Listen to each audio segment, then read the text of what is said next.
we've got our elderflower wine.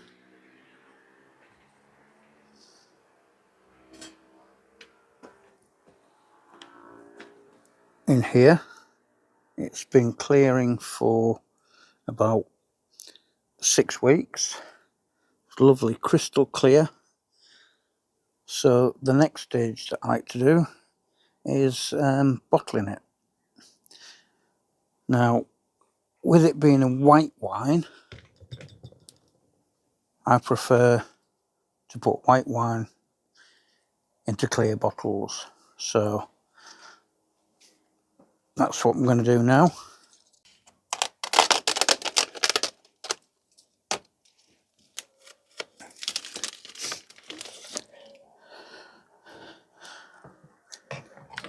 There was no other way of doing it other than buying some. I've got loads of green bottles from previous years, but I've got no clear bottles. So these ones that I bought are the ones that I'm going to have to use. So I've got 2 buckets here. In here I've got steriliser. In here I've got water to rinse. What I'm going to put into the sterilising solution as well is my siphon equipment. Leave that to sterilise for a few minutes.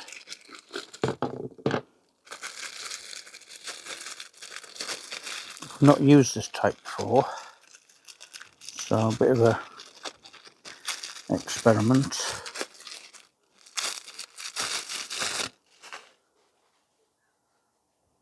Put the filter onto there, into the sterilising solution,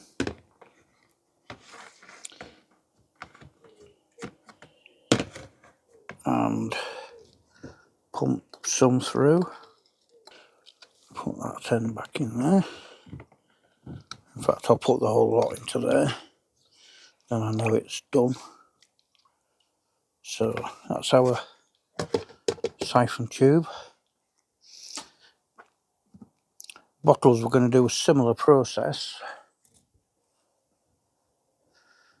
So they just come as is. We don't know where they've been for a long while, so the assumption is that they've been in a warehouse for maybe donkey's years. So we're going to give them a rinse out with steriliser.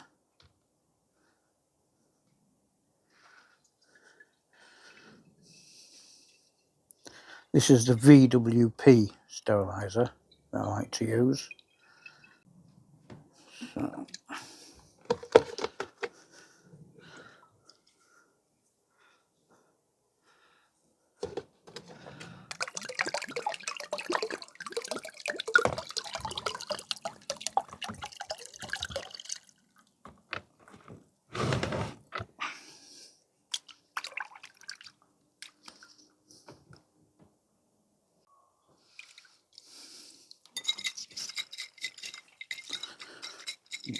a good shake around,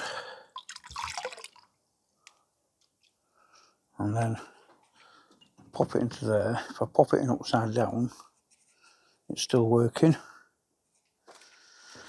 So for the gallon of wine, I need 6 bottles.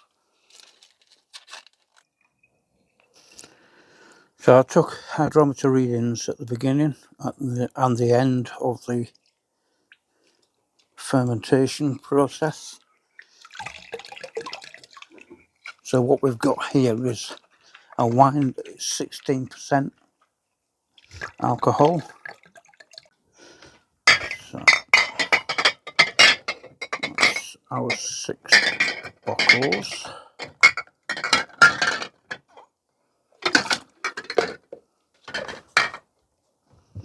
Be using that in a minute. So this is our sterilised siphon tube. So now I've got to empty it because we don't want any residue in there. I now need to put some clean water through it. Okay, so finish off cleaning these bottles.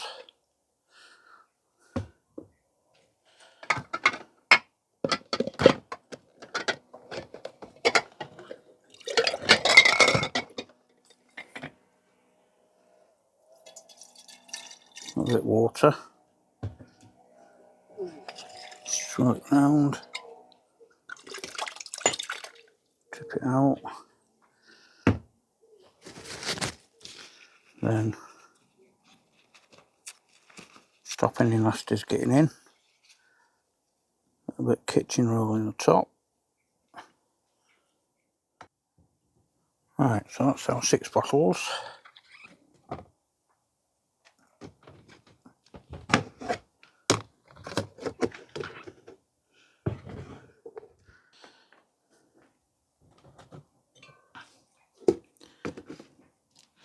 Now, and siphon that into the bottles. Like I say, I've not used this type of siphon before, so I hope it goes alright. I'm going to take the airlock off, pop that in there for now.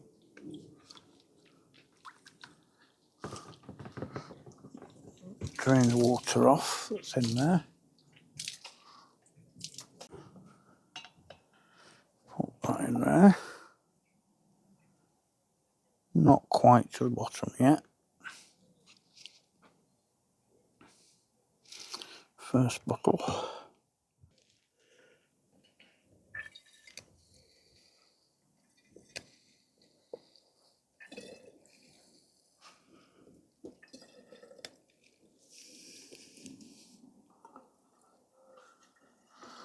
Now if we take the kinks out, it flows.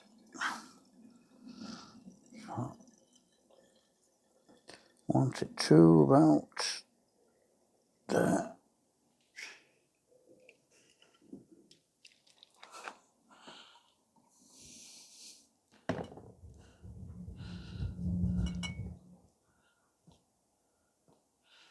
A bit too much in that, but let's not worry too much about that yet.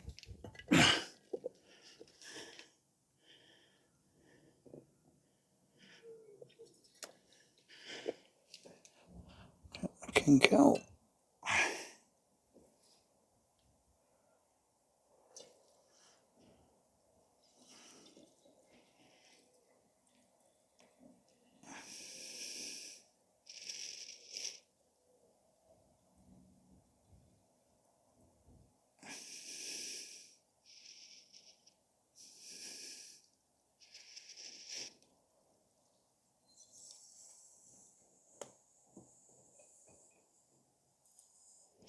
That's a bit better.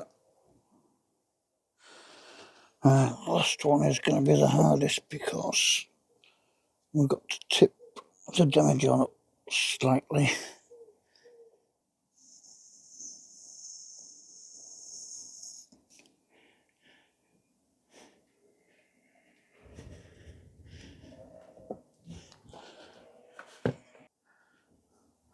So now we've got our 6 bottles. Just going to put them to one side. I've got these brown bottles which I've had cider in. So what I'm going to do, I'm going to sterilise some of these bottles for the half bottle or half demijohn I've got here. And that one's got a label on. I had plum wine in there. Give these bottles a swill out. So what I'm going to do with these, is fill these 2 bottles, clear bottles, and what's left, see how many of these brown bottles I can get filled.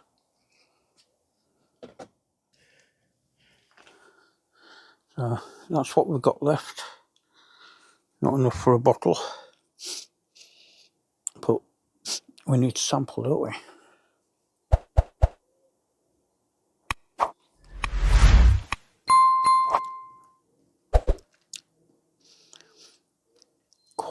Put hairs on your chest, that will.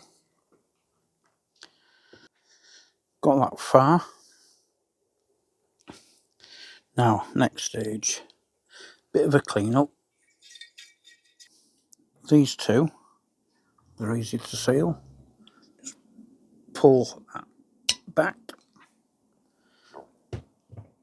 Now, corks for the rest, that's a different matter. So we're going to do the corking next. So that's the corker I use. So I'm going to pop that in the steriliser. So what I've got in the jug is boiling water. I need 8 corks. Pop these in there. Alright, so they're in there.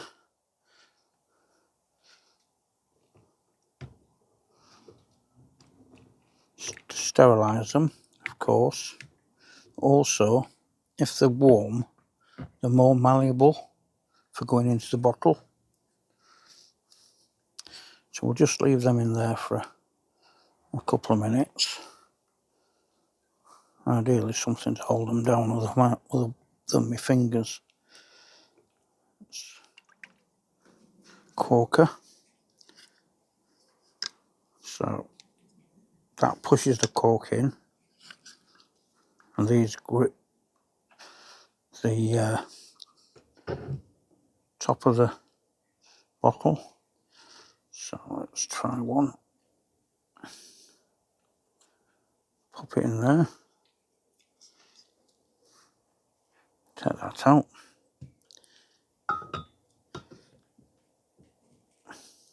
Grip the neck of the bottle. Push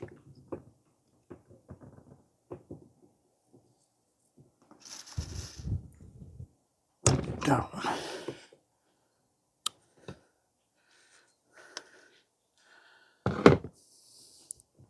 So there we have corked bottle. These are proper corks. I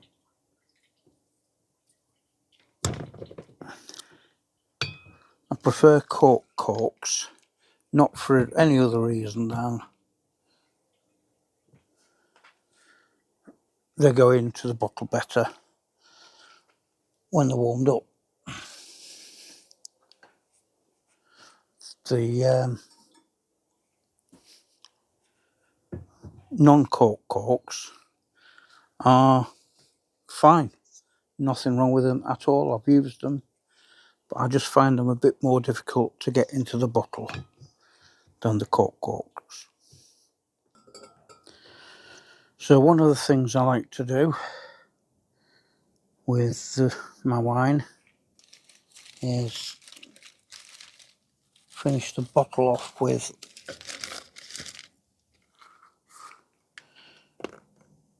one of these plastic shrink wrap tops. Goes on there, and then plunge it into there. A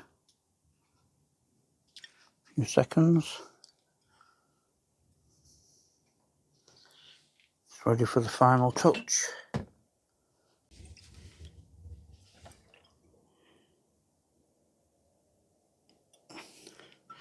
So this water is just off boiling point.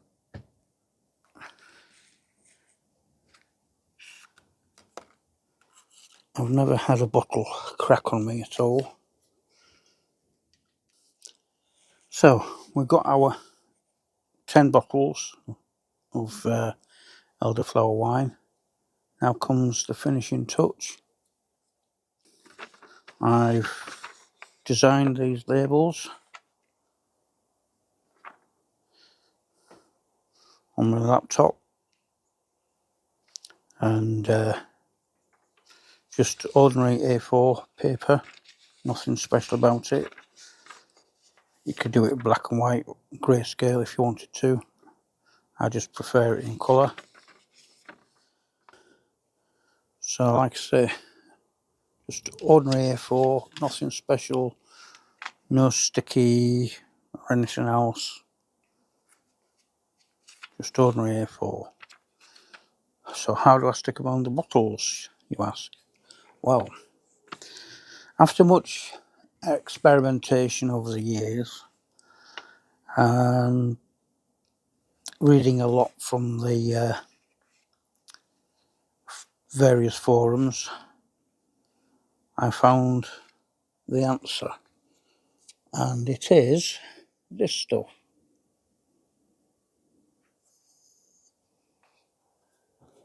Milk. Just ordinary full milk.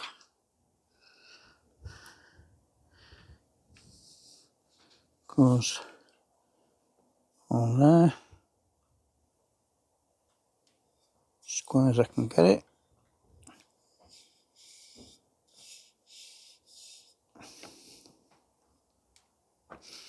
And there we have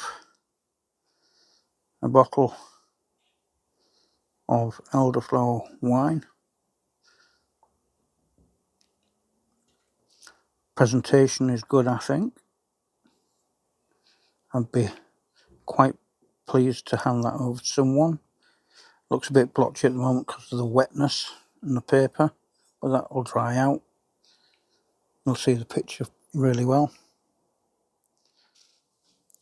Yeah, for the smaller bottles I've got a smaller label. So it's just the same. But because these bottles are so much more expensive, I just put on the bottom, please return empty bottle. So